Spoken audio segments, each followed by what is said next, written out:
Yaqinda xalqaro media maydonida bir axborot paydo bo'ldi. Jahon banki Yevropa va Markaziy Osiyo davlatlari bo'yicha ma'ruza e'lon qildi.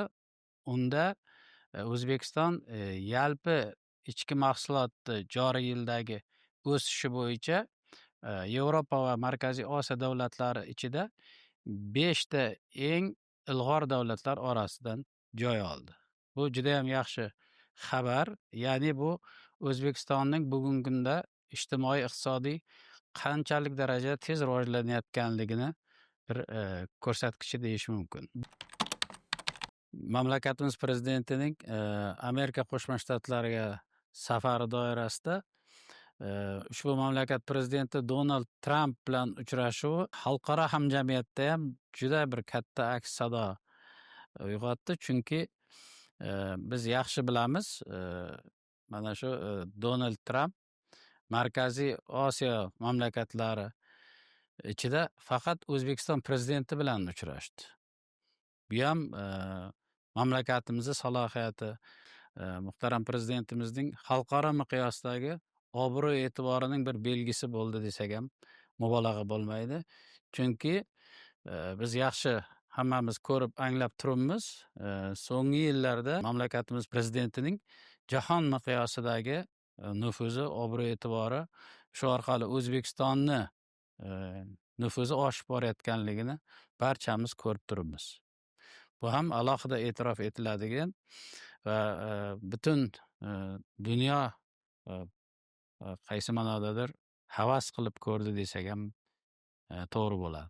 Tashrif davomida mamlakatimiz prezidentining dunyodagi eng yirik kompaniyalar rahbarlari bilan uchrashishi ham bu juda ko'pchilikni e'tiborini tortdi. Chunonchi biz yaxshi bilamiz, bu o'ta yirik kompaniyalar avvalambor bunaqa uchrashuvlarga kelishmaydi yoki davlat rahbarlari bilan uchrashgani ham kamdan kam holatda bo'ladi. Ya'ni bu yerda bitta narsaga e'tibor qaratish kerak. Bu yirik kompaniyalar demak uchrashuvga kelganda albatta katta shartnomalar bo'ladi va ushbu o'sha davlatni rivojlanishiga katta bir sarmoyalar kiritiladi, katta hissa qo'shiladi. Avvalo men bu borada sammitni mavzusiga e'tibor qaratgan bo'lardim. Mintaqaviy tinchlik va xavfsizlik mavzusiga bag'ishlangan ushbu sammit albatta nafaqat Turkiy davlatlar tashkiloti, butun dunyoda keng muhokama qilinyapti. Chunonchi bugungi kunda bu eng dolzarb masalalardan biri hisoblanadi. Albatta tinchlikni, xavfsizlikni saqlash bu hamisha ham dolzarb bo'lib kelgan, lekin bugungi kunga kelganda bu ayniqsa yanada bir qirralari ochilib, yanada dolzarb ahamiyat kasb etyapti.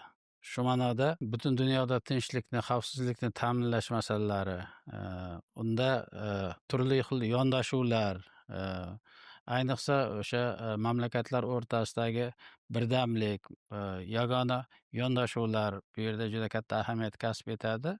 Turkiy davlatlar rahbarlari bu borada ham o'zlarining pozitsiyalarini bildirish bilan birgalikda mana shu mintaqamizda xavfsizlik, tinchlikni asrash, umuman o'sha terrorizm, ekstremizmga qarshi kurash, shu bilan birgalikda bu borada yakdil birga harakat qilish masalalarini ham ko'rib chiqqani alohida e'tiborga molik. Shu bilan birgalikda biz bilamiz, butun dunyoda hozir notinch davrini boshdan kechiryapti deyish mumkin. Mana o'sha G'azodagi voqealar, Ukrainadagi o'sha mojarolar hammasi albatta dunyoning tinchligi va xavfsizligiga bular hissa qo'shmaydi albatta. Shu ma'noda Gabalada bo'lib o'tgan sammit dunyodagi tinchlikni, xavfsizlikni ta'minlashda muhim o'rin tutadi. Gabalada o'tgan bu galgi Turkiy sammit nafaqat bizning mintaqamiz, balki dunyoda tinchlikni ta'minlash maqsadlari uchun o'z ta'sir kuchiga egaligi bilan ajralib turdi.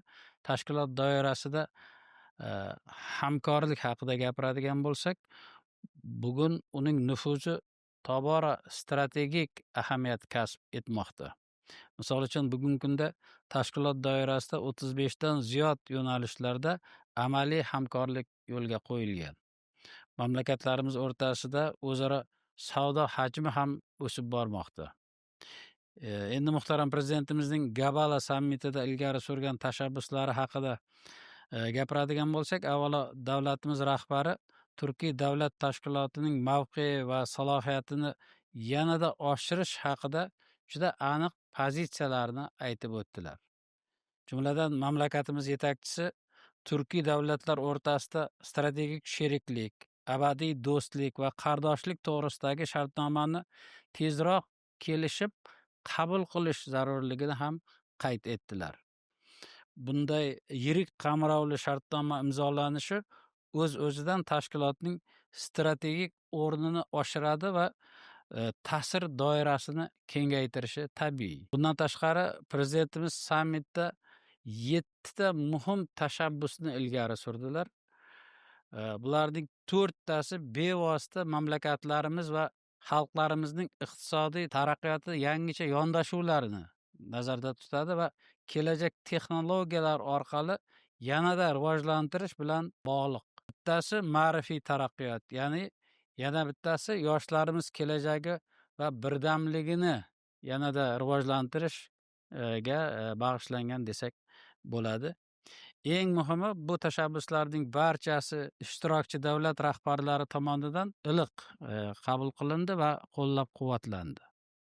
Prezidentimizning Gabalaga tashrifi va sammitdagi ishtirokini Prezidentimiz ilgari surgan tashabbuslar ahamiyatini butun dunyo katta qiziqish bilan kuzatib borganiga o'zimiz ham guvoh bo'ldik.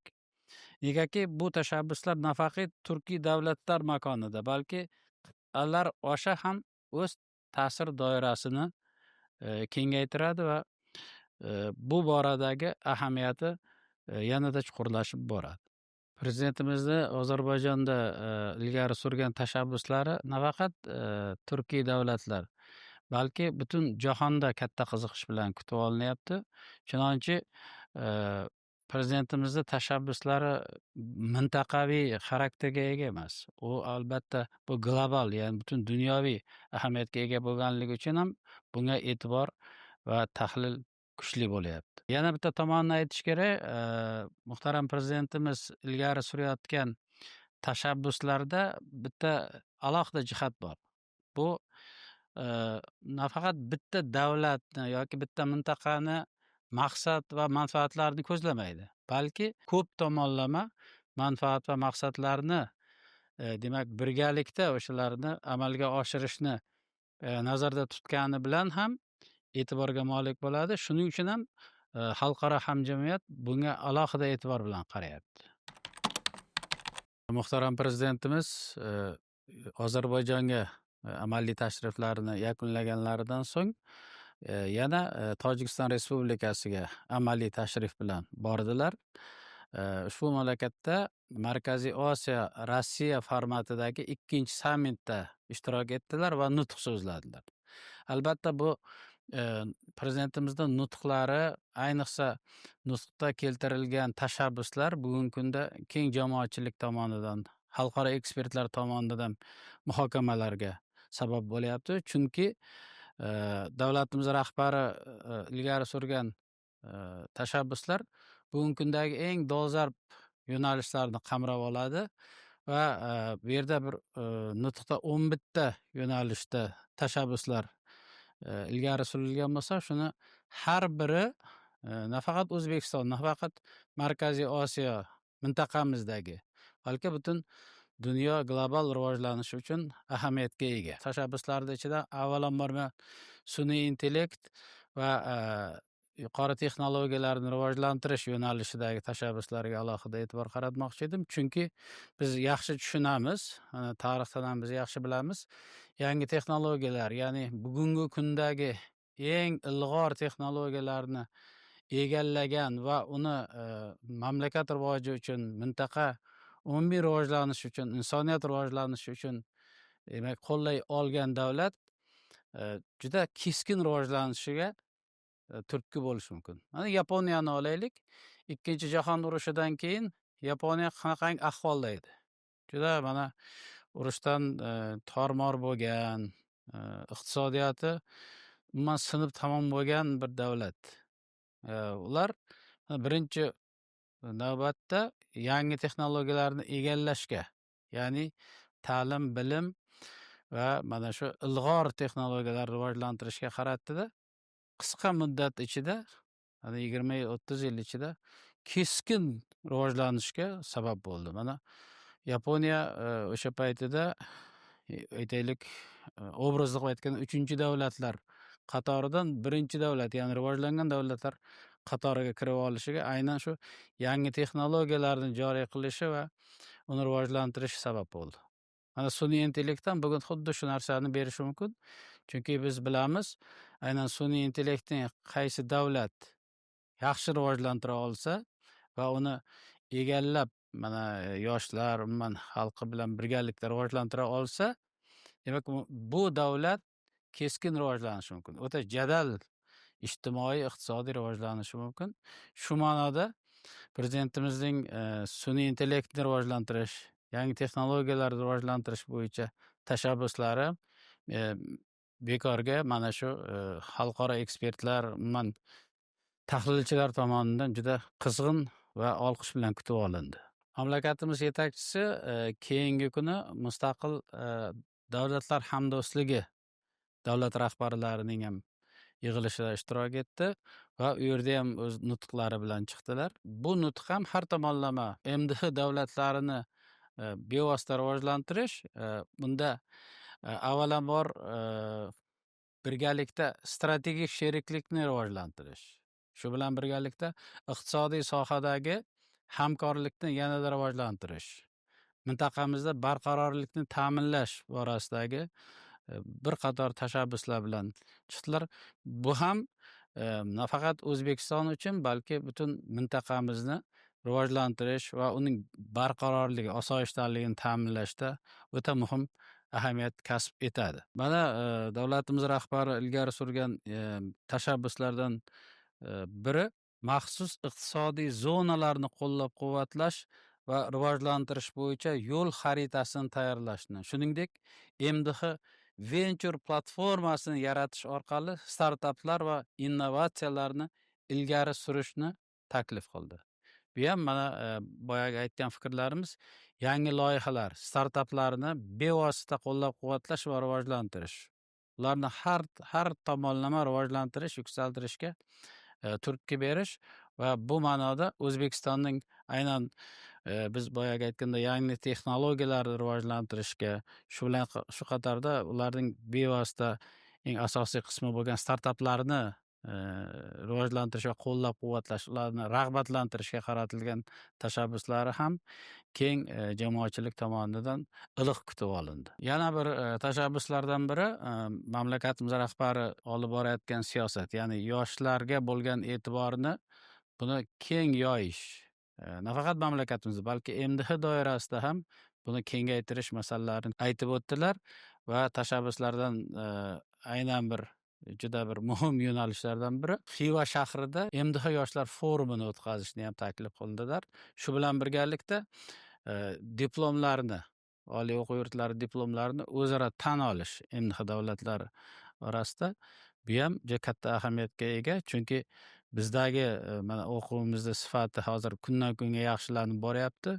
Bu ham biz jahon miqyosiga chiqishimizda oliy o'quv yurtlarimizning demak ta'lim sifati va diplomlarimiz nafaqat O'zbekistonda, balki MDH davlatlarida ham tan olinishi, bu yoshlarimizga ham umuman bizni ilmiy salohiyatimizni keng namoyon qilishda katta ahamiyat kasb etadi.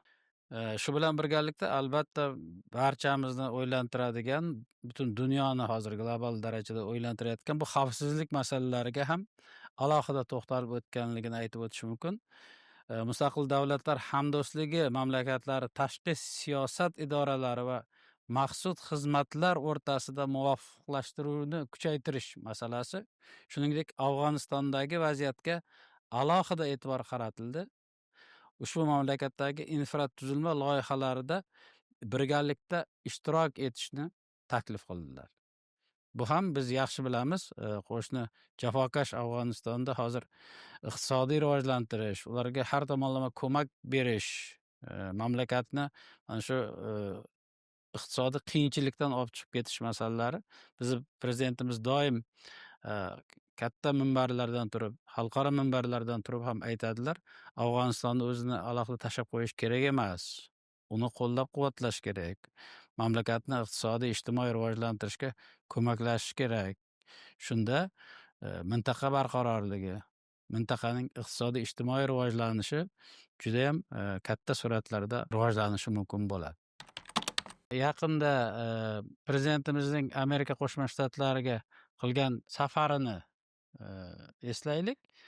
O'shanda Gudson daryosi bo'ylab Welcome to USA prezident Shavkat Mirziyoyev degan o'sha aeroplanda uzun o'sha lozing deymizmi, o'sha yozuvlar bilan chiqildi. Bu boshqa davlatlar rahbarlarida biz uni ko'rmadik. Shu bilan birgalikda, ya'ni Amerika Qo'shma Shtatlariga xush kelibsiz, prezident Shavkat Mirziyoyev degan biz hammamizni g'ururga to'ldirdi. Chunonchi bizni rahbarimizga alohida e'tibor qaratildi. Endi kecha prezidentimiz Gabaladan qaytayotganda bir voqeani mana hammamiz ko'rdik, hammamiz bir g'ururga to'ldik. Chunki Gabala aeroportida mamlakatimiz prezidentini nafaqat bitta prezident, balki ikkita prezident kuzatib qo'ydi. Bu Ozarbayjon prezidenti Ilhom Aliyev va Qirg'iziston prezidenti Sadir Japarov birgalikda kuzatib qo'ygani ham ko'pchilikni e'tiborini tortdi. Bu o'zaro do'stlik, hamkorlik, o'zaro hurmat, muhtaram prezidentimizga nufuzi o'sha butun dunyoda ortib borayotgan obro' e'tiborining ham bir belgisi deyish mumkin. Prezidentimizni ikkita davlatni rahbarlari kuzatib qo'yishni ham bir o'ziga xos noyob manzara deyish mumkin. Chunki bu ham diplomatiyada, umuman tashriflarda juda kamdan kam kuzatiladi, yoki mana biz o'zimiz tariximizda biz bunaqani bilmaymiz ham, eslolmaymiz ham. Bu noyob manzara deyish mumkin. Muhtaram prezidentimizni bir gaplarini esga solmoqchi edim. Prezidentimiz o'sha birinchi yillardayoq aytdilarki, biz ochiqlik siyosatini, so'z erkinligi g'oyalarini hayotga tatbiq etishda qat'iy bo'lamiz. Ana shu bizni jurnalistlarga ham, butun xalqimizga ham mana shu juda katta bir rag'bat ma'nosida bo'ldiki, biz jurnalistlar, demak, mamlakatimizda matbuot va so'z erkinligi ta'minlanishi, shu bilan birgalikda bu borada biz ham o'zimizni hissamizni qo'shishimiz mumkinligiga ishondik va o'zimizni boyagi professional, ya'ni kasbiy rivojlanishimiz, mamlakatimiz axborot maydonini, umuman O'zbekiston media makonini rivojlantirishga albatta bir yeng shimarib kirishdik desak ham bo'ladi. Chunki O'zbekistonda oxirgi mana asrlar desak ham bo'ladi, asrlarda so'z erkinligi degan, matbuot erkinligi degan tushuncha qariyb bo'lmagan. Buni mana avvalgi tuzumda ham olish mumkin. Chunki u o'tgan mustabid tuzumida o'z-o'zidan u yerda so'z erkinligi, matbuot erkinligi haqida umuman gapirishga iloji yo'q. Undan keyingi davrda ham bilamiz, o'shanda so'z erkinligini ta'minlash masalalarida qanday muammolar bo'lganligini. Lekin mana 2017-yildan keyin, 16-17-yillardan keyin mamlakatimizda so'z erkinligi, matbuot erkinligiga keng yo'l ochib berildi. Bunda prezidentimiz tomonidan qat'iy siyosiy iroda ko'rsatildi deyish mumkin. Va mana bugungi kunda mamlakatimizda so'z erkinligi va matbuot erkinligi mana o'zimiz mana nafas olgandek, yashayotgandek oddiy bir holatga aylandi deyish mumkin. Bu albatta juda quvonarli. Endi albatta bu jarayon o'z-o'zidan oson kechmaydi. Bir necha yilda buni so'z erkinligi, matbuot erkinligi mana ta'minlandi yoki hammayoq gullab-yashnab ketdi deyishim to'g'ri emas. Chunki bu ko'p yillar davomida davom etadigan bir jarayon. Chunki boyagi aytganimizdek 10 yillab bizda bu so'z erkinligi, matbuot erkinligi tushunchasi bo'lmagan. Shuning uchun hatto bizni tafakkurimizda ham shakllanmagan desa ham bo'ladi. Bu esa har bitta avloddan, har bitta insondan yillar davomida shakllanishini davom etadi. Yana bitta mana jihatga e'tibor qaratamiz. Ijtimoiy tarmoqlarda yoki ommaviy axborot vositalarida O'zbekistonda so'z erkinligi yo'q deb chiqishadi. Bu ham bir nonsens holatda.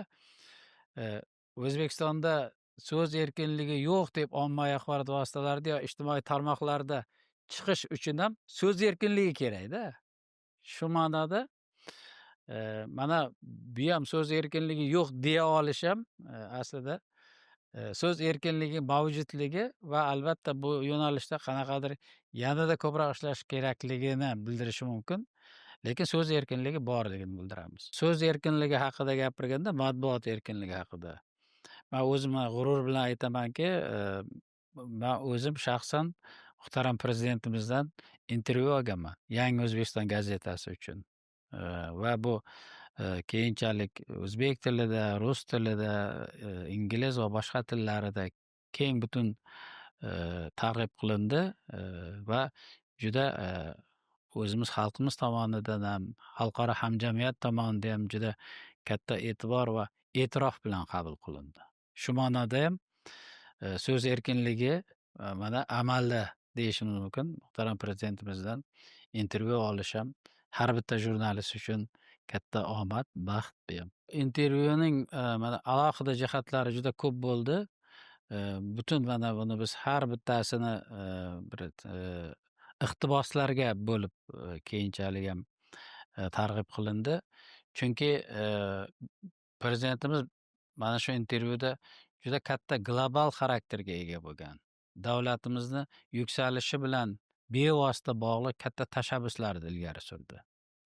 Man o'zim uchun mana hayotiy tamoyil qilib olganman. Jamoamizda ham xuddi shunaqa narsa bor.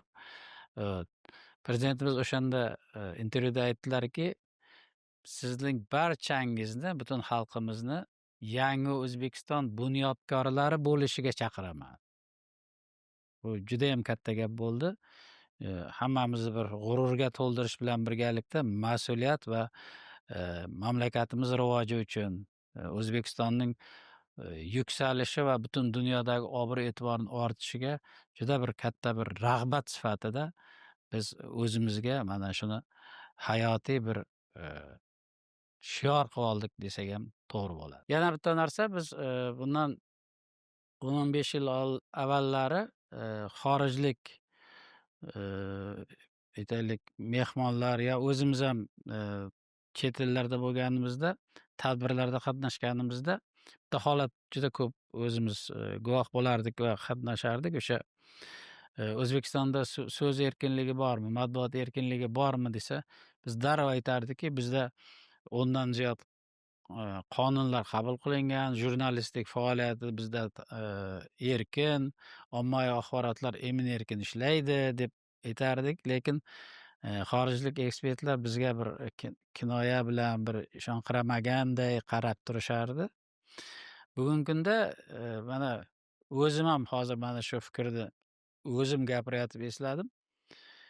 Biz ham bironta bir chet elga boramizmi yo o'zimizdagi tadbirlardami hech kimga isbotlamaymiz buni. Hatto xorijliklar so'ramaydi ham.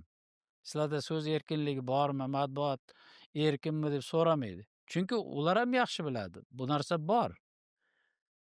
Bu o'sha shakllanib bo'lgan va bizni hayotimizning bir ajralmas qismiga aylanib bo'lgan manzara. Shuning uchun ham bu holat ham mamlakatimizda so'z va matbuot erkinligi qanchalik darajada yuksalayotganini ko'rsatishi mumkin. O'zi matbuot erkinligi, so'z erkinligi deganda, so'z erkinligi tushunchasi nima degan savolni ham qo'yishimiz to'g'ri bo'ladi-da. So'z erkinligi o'zi nima? Mana shu so'z erkinligi nima deganda man Hazrat Alisher Navoiyning misralari yodimga tushadi. Xiradmand chin so'zdan o'zga demas, vale borcha chin ham degulik emas. Ya'ni bu baytni odatda aytilganda xuddiki chin so'zni aytib bo'lmaydi, chin so'zni aytish qanaqadir to'g'ri emas deganday tushuncha bo'lib qolishi mumkinda, lekin bu yerda misrani birinchi qatoriga e'tibor qaratish kerakda. Xiradmand chin so'zdan o'zga demas. Ya'ni xiradmand kim bu? Xiradmand bu aqlli, donishmand inson degan. Ya'ni aqlli inson to'g'ri so'zdan, chin so'zdan boshqa so'zni aytmaydi degan. Shu ma'noda ham bugungi kundagi bizdagi so'z erkinligi va matbuot erkinligiga nisbatan ham mana shuni qo'llash mumkin. Ana shu so'z erkinligi haqida yana gapiradigan bo'lsak, Prezidentimizning o'tgan yili matbuot va ommaviy axborot vositalari xodimlari kuni munosabati bilan tabrigini bir esga olmoqchi edim. Prezidentimizni tabriklarida qayd etilgan edik. Matbuotni 4-hokimiyat darajasiga chiqarishday yuksak marraga yetish yo'lida to'siq va qiyinchiliklar bo'lishi tabiiy. Lekin bu yo'l qanchalik qiyin bo'lmasin, bu yo'lda biz qat'iyat bilan davom etamiz degan edilar prezidentimiz. Shu ma'noda haqiqatdan so'z erkinligini aytaylik, matbuot erkinligidan foydalanish yaxshi, lekin bunga mas'uliyat bilan yondashish masalasi ham bor-da. Shunda yana mana Hazrat Alisher Navoiyning boyagi baytlarini esga olgan holda qaytib kelamizki, uning baytlarida Alisher Navoiyning baytlarida xiradmandlik degan so'z bor. Ya'ni xiradmandlik degani bu hushyor inson deganni ham bildiradi. Ya'ni xiradmand donishmand va hushyor. Bitta so'zda ham donishmandlik, aqllilik, ham hushyorlik keladi. Shu ma'noda jurnalistlar ham bugungi kunda nafaqat aytaylik o'zining bir chiroyli, aqlli maqolalari, tahliliy maqolalari bilan birgalikda albatta bir hushyor bo'lishi kerak. Mamlakatimizni xavfsizligi, mana prezidentimiz tabriklarida ham aytilganidek, bugungi kunda so'z erkinligi, ommaviy axborot vositalari, jurnalistika, demak, mudofaa, xavfsizlik sohalari kabi hal qiluvchi sohaga aylanganligini ham e'tirof etdilar. Demak, bu yerda jurnalistlar nafaqat axborot beruvchi, mana butun dunyoda bilasizlar, hamma demak mojarolar, urushlar avvalambor axborot tahdidi orqali amalga oshiriladi. Birinchi axborot maydonida bu tayyorlanadi. Odamlarni tafakkuriga mana shu qandaydir kerak ekanligi yoki kimnidir yomonotliq qilish orqali, qaysidir davlat, qaysidir millatni yomonotliq qilish orqali o'sha mojarolarni boshlash uchun zamin yaratiladi. Bunda axborot tahdidi, mana shu axborotning mas'uliyati birinchi o'ringa chiqadi. Shu ma'noda jurnalistlarimiz, o'zbek jurnalistikasining vakillari nafaqat axborot beruvchi, balki o'ziga xos bir jangchi desak ham bo'ladi. Ya'ni mamlakatimizni himoyasi, mudofaasiga ham mas'ul shaxslar ekanligini ham unutmasligimiz kerak. Milliy kontent borasida mana muhtaram prezidentimiz tomonidan 2023-yil 22-dekabrdagi Respublika Ma'naviyat va ma'rifat kengashining yig'ilishi va 2024-yil 12-yanvarda Xavfsizlik kengashining kengaytirilgan yig'ilishida zamonaviy tahdidlarga qarshi kurashish uchun avvalambor milliy kontentni rivojlantirish zarurligiga alohida e'tibor qaratiladi. Chunonchi biz juda yaxshi bilamiz, butun dunyoda milliy kontent o'sha millatni, davlatning mustahkamligini ta'minlashda juda katta ahamiyatga ega. Chunki mana oddiy misol, bolalar kontentini olaylik. Biz shu paytgacha ko'proq xorij multfilmlari, o'sha kichkina lavhalarini ko'rardik. Bolalarimizga ham o'shani ko'rsatganmiz. Bu bola tez qabul qiluvchan bo'ladi, bilasizlar. Nimani ko'rsa o'shani miyasiga joylaydi. Shu ma'noda bizni o'zimizni milliyligimizni, urf-odatlarimizni tarannum etadigan, shularni targ'ib etadigan ko'rsatuvlarimiz, multfilmlarimiz ham juda kam edi. Bu esa albatta bu mamlakat kelajagi, yurt istiqboli uchun juda katta tahdidlarni olib kelishi mumkin.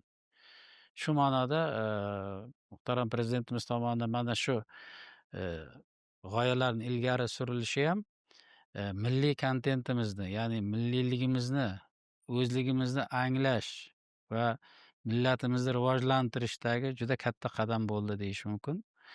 Mana hozir o'zimiz ham ko'rib turibmiz, bu telekanallarda, ijtimoiy tarmoqlarda o'sha o'zimizni O'zbekistonda ishlab chiqarilgan, o'zimizni milliyligimiz, urf-odatlarimiz, o'zimizga xos o'sha multfilmlar, filmlar va lavhalar tayyorlanyapti va uzatilyapti. Buni esa mana yoshlarimiz, bolalarimiz, yoshlarimiz, kattalarimiz ham hammamiz mana juda bir katta ishtiyoq bilan ko'ryapmiz, qabul qilyapmiz. Bu juda ham yaxshi narsa. Albatta buni yaqinda milliy kontent markazi ham tashkil etildi. Demak, bu yo'nalishda hali ishlar juda yangi sifat darajasida rivojlanishiga biz ishonamiz. Albatta, yaxshi narsani yaxshi, kerak narsani kerak degan holda, lekin biz milliy kontent degan tushuncha nima degan narsani ham ilmiy asoslashimiz kerak. Hali biz buni ilmiy asoslamadik. Milliy kontent nima u? Shu borada mana milliyligimiz, o'zligimizni anglash ma'nosida olimlarimiz, barchamiz buni ustida ham bosh qotirishimiz kerak bo'ladi. Shu ma'noda mana o'zim ham aytaylik, milliy o'zligimizni anglash borasida ommaviy axborot vositalarida chop etilgan maqolalarni chuqur tahlil qilib, ilmiy ish olib boryapman. Nasib bu borada ham sifat darajasida yangi bosqichga olib chiqish, umuman millatimizning yuksalishiga bu borada o'zimizni hissamizni qo'shishga albatta bor kuch-g'ayratimizni bag'ishlaymiz. Jurnalistlar, umuman olimlarimiz ham bu borada yanada faol bo'lishi talab etiladi. Bu yerda bitta narsaga e'tibor berishimiz kerak-da. Tezkor jurnalistika bu endi ko'proq axborotlarni qisqa va tezda uzatish nazarda tutiladi. Chunonchi buni ko'pincha hozir buni blogerlarimiz ko'proq qilyapti deyish mumkin. Yoki oddiy aholi vakillari ham qilyapti. Tezkor jurnalistika shunisi bilan yaxshiki, axborotni dunyoning xohlagan nuqtasiga bir necha soniyada yetkazib beradi. Bu juda yaxshi.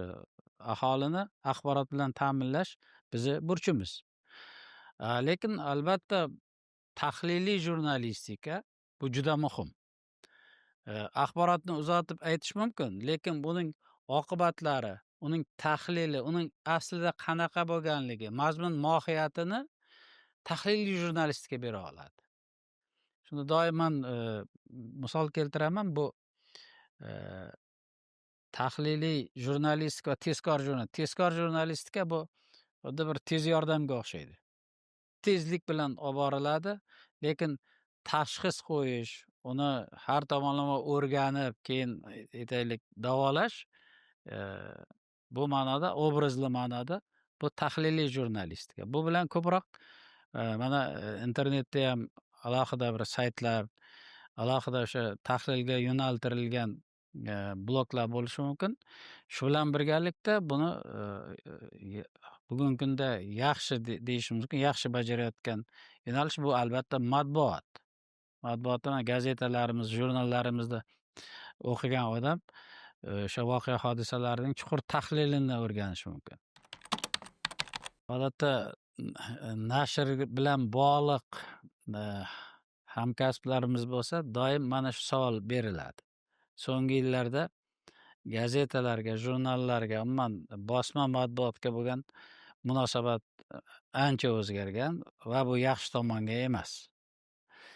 Albatta, matbuot bugun juda bir sinovli davrini boshdan kechiryapti desak to'g'ri bo'ladi. Gazetalar kerakmi, jurnallar kerakmi, bosma matbuot kerakmi? Buni albatta aholini o'zi, har bir insonni o'zi hal qiladi. Va aytishim mumkin, bu juda kerak, shu soha vakili bo'lganligi uchun. Lekin buni albatta o'quvchilar, ya'ni odamlar, aholi buni hal qilish kerak. Bitta narsa, matbuot o'sha mana o'zini rivojlanish 2000 yildan ziyod mavjud matbuot. O'sha davrda juda ko'plab sinovlarni boshdan kechirgan. Mana aytaylik, birinchi o'sha gazetaga o'xshash, ya'ni obrazi yaqin, lekin axborotlar taxta daskalarda yozilgan o'sha Yuliy Sezar davrida bo'lgan. Eramizdan avvalgi 60-yillarda.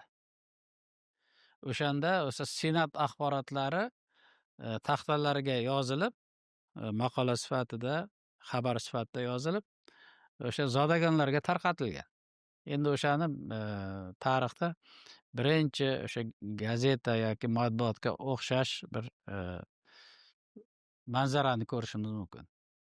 Keyinchalik 15-asrda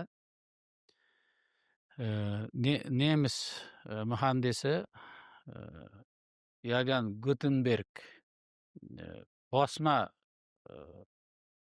uskuna, bosma nashrlar uchun uskuna kashf qilgandan keyin gazetalar, shuman bosma matbuotga juda katta yo'l ochildi. Uni juda katta tirajlarda, katta adadlarda tarqatish imkoniyati paydo bo'ldi. Ya'ni qog'oz shaklida. O'shanda ham bu gazetalar, bosma axborot vositalari, bosma matbuot yagona axborot olish manbai bo'lgan. Albatta odamlar bir-biriga gapirishi, bir-biriga uzatishi bilan birgalikda. Keyinchalik mana birinchi sinovni aytaylik, men doim aytaman, matbuot radio kashf etilganda birinchi sinoviga duch keldi. O'shanda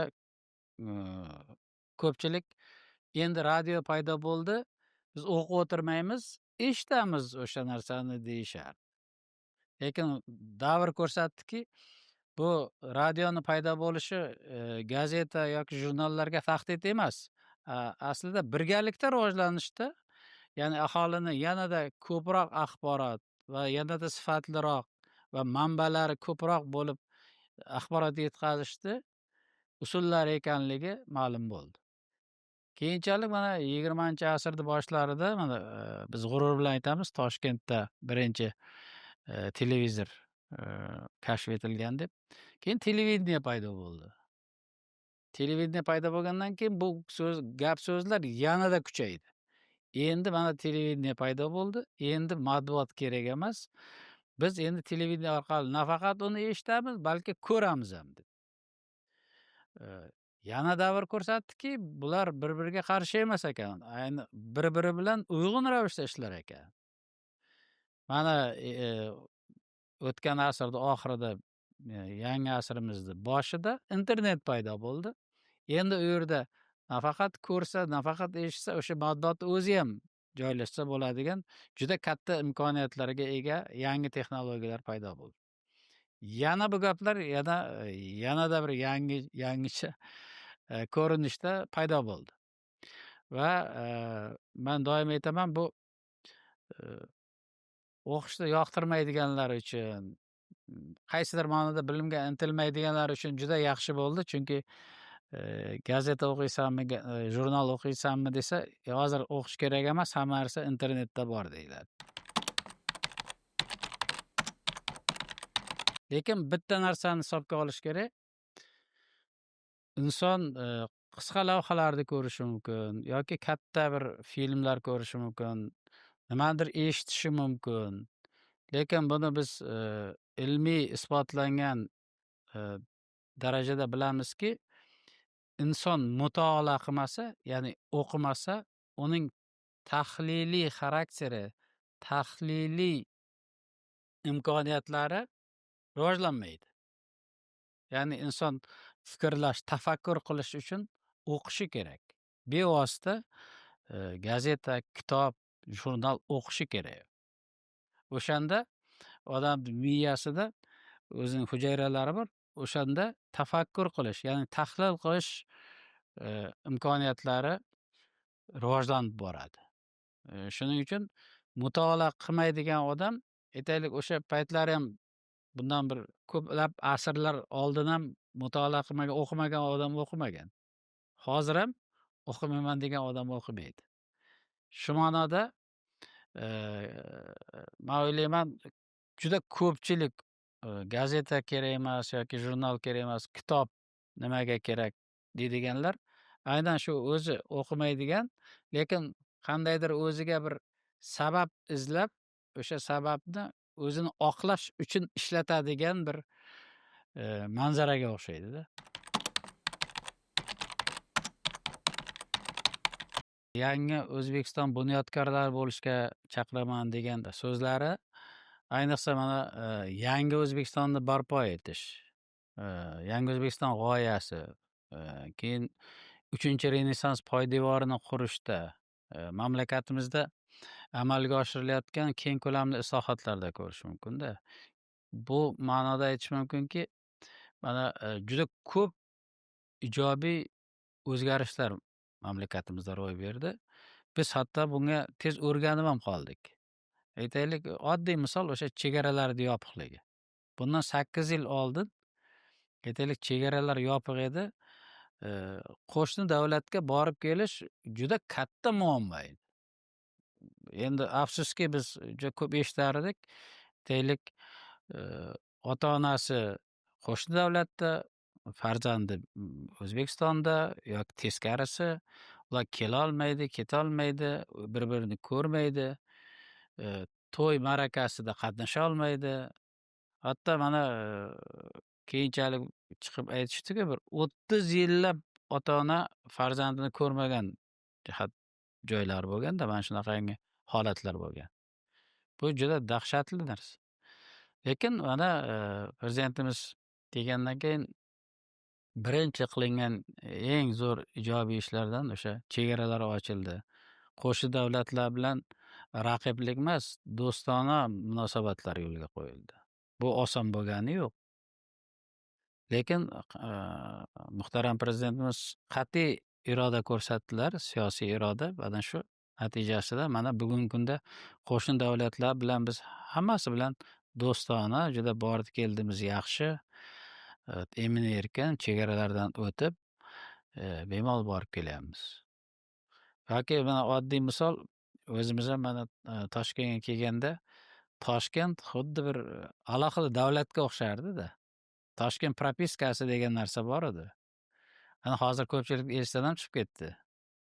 Bolalarga aytib bersangiz, farzandlarga ishonmaydi ham. Toshkentda o'zimiz O'zbekistonni fuqarosi Toshkentda melisa deb qochib yurardi. Bo'lgan narsa-ku. Yoki ijarada tursa, kelib eshik taqillar edi. Propiskang bormi, yo'qmi?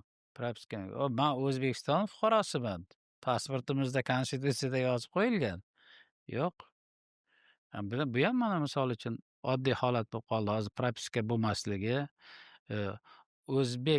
O'zbekiston fuqarosi mamlakatning xohlagan joyida emin-erkin yurishi, yashashi mumkinligi bilan ta'minlanadi. Yoki oddiy valyuta almashtirish. Mana O'zimiz bilamiz, nafaqat valyuta, eee, haligi elektron pul deymizku, plastikdagi pul bilan naqd pulni orasida qancha katta farq bor edi. O'zimiz ham banklarda qancha navbatda turardik. O'sha payti 20% gacha, undan ham ko'p bo'lib ketgan paytlari bo'lgan. Naqd pul bilan o'sha boyagi elektron pulni farqi. Bugungi kunda unaqa narsa yo'q. Lekin bu ham juda katta o'zgarish. Iqtisodiyotimizni rivojlanish uchun juda katta turtki bergan. Shu bilan birgalikda aholidagi o'zaro munosabatlardagi qanday ijobiy ko'rinish olib keldi. Bularni ham hisobga olishimiz kerak. Xullas, bunaqa misollar juda ko'p. Yaxshi tomonimiz o'sha ijobiy narsalarni tez qabul qilamiz va tez o'rganamiz. Lekin albatta bizni hozir har xil bu dunyo yaxshi yomon odamlar deganday bizni do'stlarimiz ham ko'p. Shunga yarasha bizni nima deydi, noto'g'ri ko'z bilan qarayotganlar ham kam emas. Ular albatta O'zbekistonni rivojlanishini bunchalik darajada tez shiddat bilan yuksalayotganini olqishlamaydi. Albatta o'zini o'sha buzib, qanaqadir bir salbiy ta'sir o'tkazishga harakat qiladi. Lekin bu yerda ham mana jurnalistlar, ommaviy axborot vositalari, umuman barcha fuqarolarimiz, butun xalqimiz birdamlikda, yakdillikda bunga qarshi turishimiz kerak. Avvalambor o'zimiz tushunishimiz kerak. O'zimiz tafakkur qilishimiz kerak. Prezidentimiz aytadilar-ku, chetdan kelib birov bizga qilib bermaydi. Hammaning o'zining muammosi yetarli. Hamma o'zim bo'lsam deydi. Lekin O'zbekistonning rivojlanishi boshqalarga kerak emas. Bizni davlatimiz rivojlanishi uchun biz fuqarolar har birimiz harakat qilishimiz kerak. O'shanda O'zbekiston yuksaladi. O'shanda O'zbekistonning obro'yi oshadi. O'shanda butun bu mana bugungi kunda g'ururlanib aytyapmiz, O'zbekiston desa olqishlar, e'tiroflarni eshitamiz. Ya'ni o'zimizda ko'pchilik xorijda bo'lganimizda, mana bundan 15-20 yil oldin tadbirlarda qatnashganimizda xorijliklar qayerdansan desa, O'zbekistonlikmiz desak, Afg'oniston, Pokiston derdi. Yo'q, O'zbekiston desa, nima qayerda u derdi. Hozir nazarimda teskarisi, bir kimdir Pokiston yoki Afg'oniston desa, O'zbekiston deyotgan bo'lishi kerak. Bu ham katta g'urur. Yurtimiz mana shiddat bilan rivojlanyapti. Buni avvalambor biz qadrlashimiz kerak. Ilgari bu orzu edi. Boyagi salbiy misollarni keltirdim-ku, o'shalar qani edi, yo'q bo'lsa edi. Mana jurnalistikada o'zimiz ham, men har doim aytaman, mana shu jurnalistikadan ketgan paytlarim bo'ldi. Men o'sha 15-16-yillarda ketgan edim. Lekin mana prezidentimiz kelganlaridan keyin o'sha so'z erkinligi, matbuot erkinligi, jurnalistlarga bo'lgan e'tiborni oshishi, o'shani haqiqiy huquqiy ma'noda siyosiy iroda bilan so'z erkinligi ta'minlangandan keyin nafaqat men, juda ko'plab, minglab jurnalistlar o'zini ishiga qaytdi. Ya'ni qaytada bir jon bag'ishladi desak ham bo'ladi, qayta tug'ildi desak ham bo'ladi. Buni biz juda ham e'zozlashimiz, qadrlashimiz va albatta mamlakatimizni rivojlanishi uchun har birimiz katta hissa qo'shishimiz kerak. Bu yerda hozir dam olib yoki xotirjamlikka beriladigan davr emas. Bu imkoniyatlar davri. Muhtaram prezidentimiz O'zbekistonni rivojlantiraylik. Birga butun xalqimiz birga bo'lib birdamlikda rivojlantiraylik degan bunaqangi paytlarda biz xotirjam o'tirishimiz yoki befarq o'tirishimiz bu kechirib bo'lmas bir jinoyat desa ham bo'ladi. Shuning uchun prezidentimiz aytdilar-ku, bir bo'lsak yagona xalqmiz, birlashsak vatanmiz. Buning zamirida juda katta mazmun, mohiyat bor. Buni har birimiz chuqur anglashimiz kerak. nafaqat jurnalistika, barcha sohalarda ilmiy yondashuvlar bu juda muhim. Mana jurnalistika sohasini biz alohida ajratib olamiz, chunki o'zimiz mana shu yo'nalishda faoliyat yuritayotganligimiz uchun e, mana media konvergensiya mavzusida man oxirgi 10-15 yilda tadqiqotlar olib bordim, chunki biz bilar edik, prognozlar hammasi shuni ko'rsatardiki, bosma nashrlar keyinchalik mana o'sha 2000-yillarni boshlarida, yangi asrni boshlarida hammaga ayon bo'lib bo'lgandiki, bosma nashrlar, matbuot katta sinovlar oldida turibdi. Xo'sh, bunday paytda nima qilish kerak? Albatta, matbuot o'lmasligi, matbuot o'sha sinovlardan o'ta olishni biz yaxshi tushunib, anglab turibmiz, lekin sinov paytida nima qilish kerak? O'shanda o'sha media konvergensiya, ya'ni konvergens degani bir nuqtada birlashish, uchrashish degan ma'noni bildiradi. Ya'ni matbuotni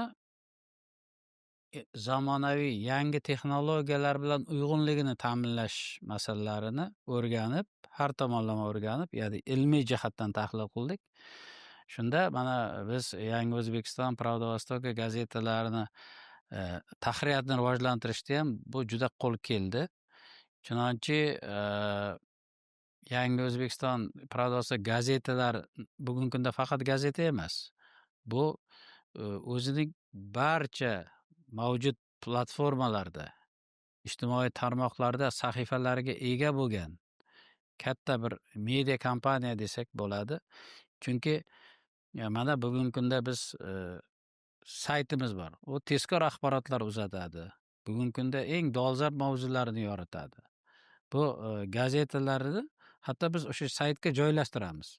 Saytni o'zi biz bilan, ya'ni gazetalar bilan uyg'un ravishda o'zi alohida yo'nalishda rivojlanayotgan bir soha saytlar. Shu bilan birgalikda ijtimoiy tarmoqlarda aytaylik, bugungi kunda saytimizda mana bir kunda aytaylik 30 ming, 40 ming odam bevosita kirib axborotlar bilan tanishadi. Shu bilan birgalikda bizni Telegram, Instagram, Facebook, hatto YouTube'da ham o'zimizni kanallarimiz, yo'nalishlarimiz bor. Bu juda muhim, chunki aytaylik mana Telegramda qariyb mana 200 mingga qarab ketyapti bizada obunachilarimiz soni. Instagramda mana 100 mingga yaqin. Ya'ni aytmoqchimanki, mana shu media konvergensiya orqali biz nafaqat tahririyatimiz rivojlanishini ta'minladik, balki aholimizga tezkor va sifatli axborot yetkazish usullarini yanada boyitdik desak bo'ladi. Shu ma'noda mana ilmiy yondashuvlar, muhtaram prezidentimiz ham aytadilarki, har bir sohada, har bitta yo'nalishda ilmiy yondashuv bo'lishi kerak edi. Mana shu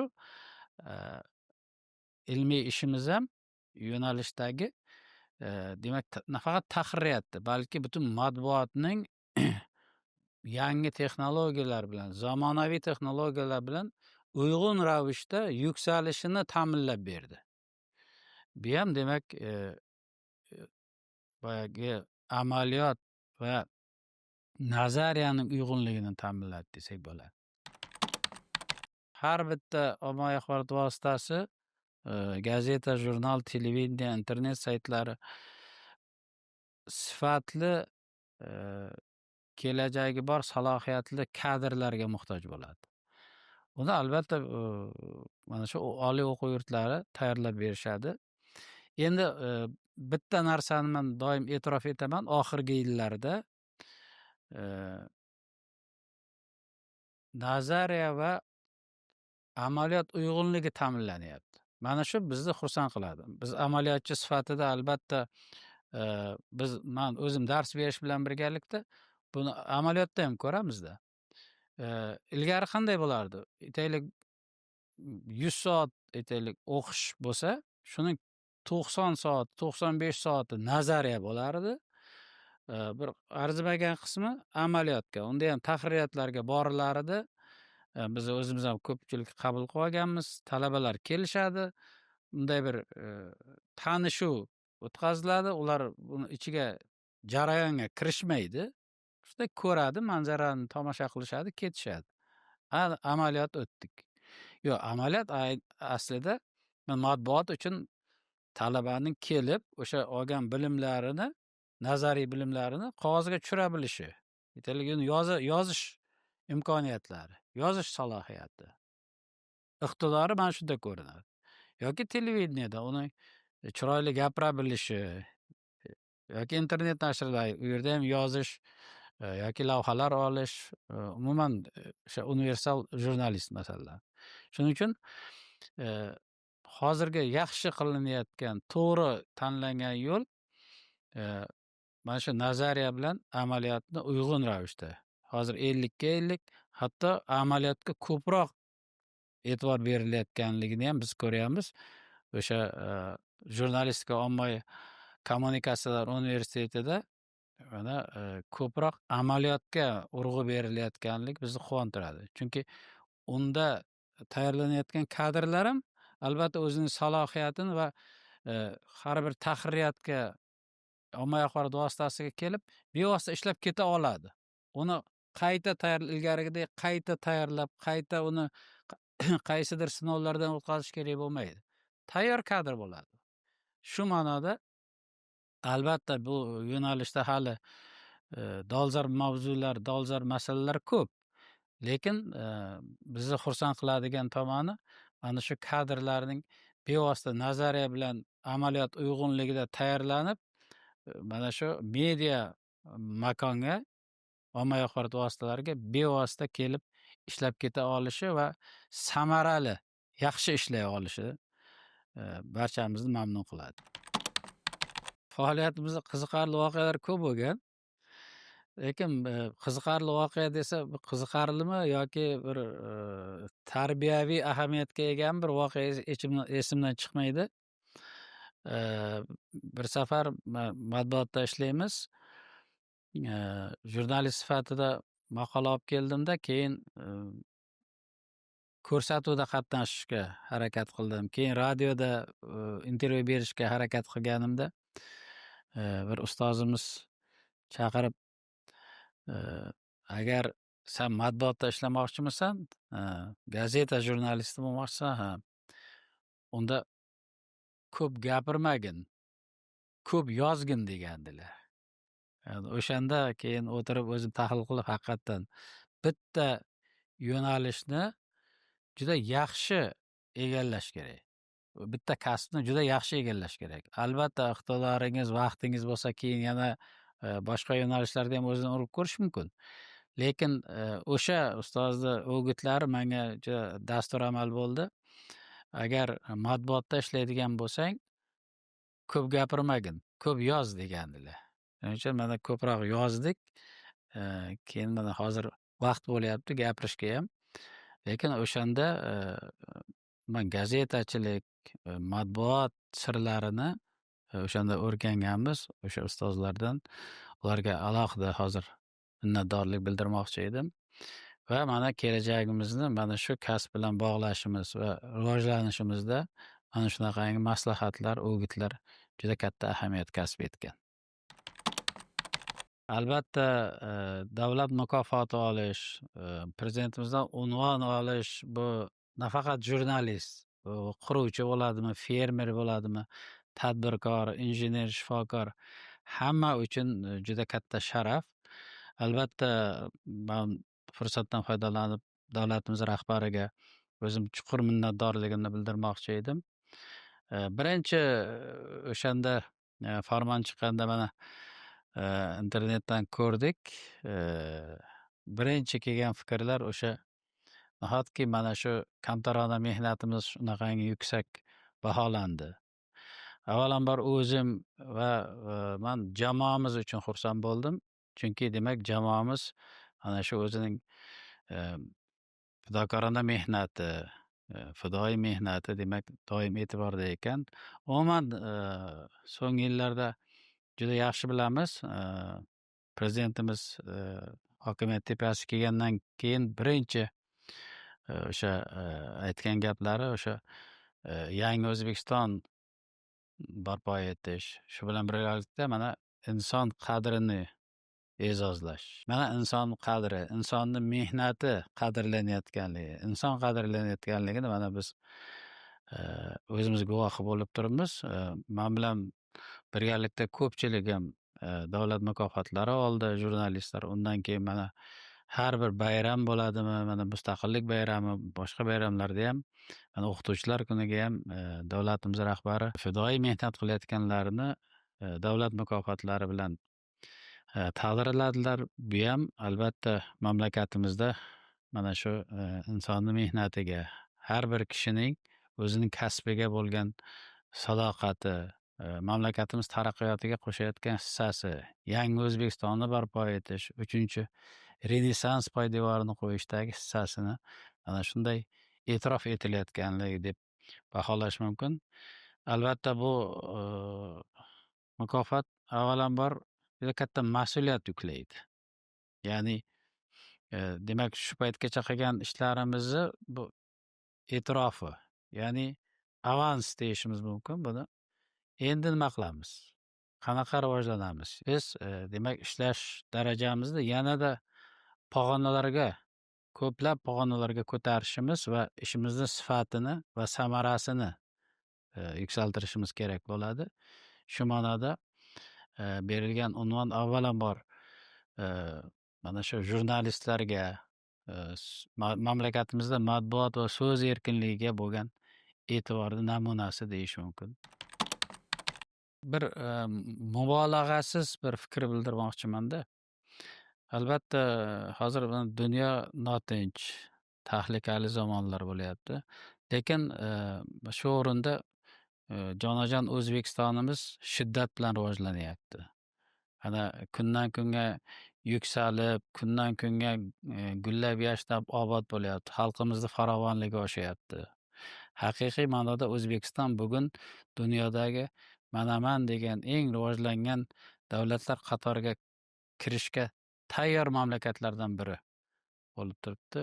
Shu ma'noda prezidentimiz tomonidan amalga oshirilayotgan keng ko'lamli islohotlarda nafaqat biz tomoshabin, kuzatuvchi, balki bevosita ishtirokchi bo'lishimiz kerak.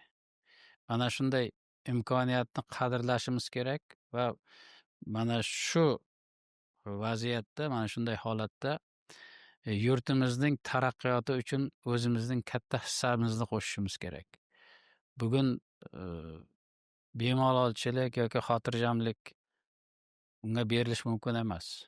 Biz hammamiz sidqidilda mehnat qilishimiz kerak. Ayniqsa mana yoshlarimiz ham buni ko'rib yurtimizni rivojlanishini, yuksalayotganini ko'ryapti. O'rta yoshli, ayniqsa keksa avlod buni har jihatdan orzu ekanligini yaxshi bilishadi. O'zimiz ham boya aytdik, orzu qilganmiz. Lekin nafaqat jurnalistika, bugun iqtisodiyotimiz, ma'naviyatimiz, madaniyatimiz hamma yo'nalishda juda katta o'zgarishlar va katta ulkan ijobiy o'zgarishlar bo'lyapti. Shu ma'noda har bir fuqaromiz, har birimiz bu yo'nalishda, bu yo'lda o'zimizni bor kuch-g'ayratimizni berishimiz kerak. Boyagi prezidentimizni chaqiriqlarini yana bir marta eslatmoqchiman. Barchamiz yangi O'zbekiston bunyodkorlari bo'lishimiz kerak. Shunda bizning mamlakatimiz yanada yuksaladi, xalqimiz yanada farovon yashaydi va O'zbekiston butun dunyo bo'ylab o'zining baralla ovoziga ega bo'ladi va obro' e'tibori yuksak bo'ladi.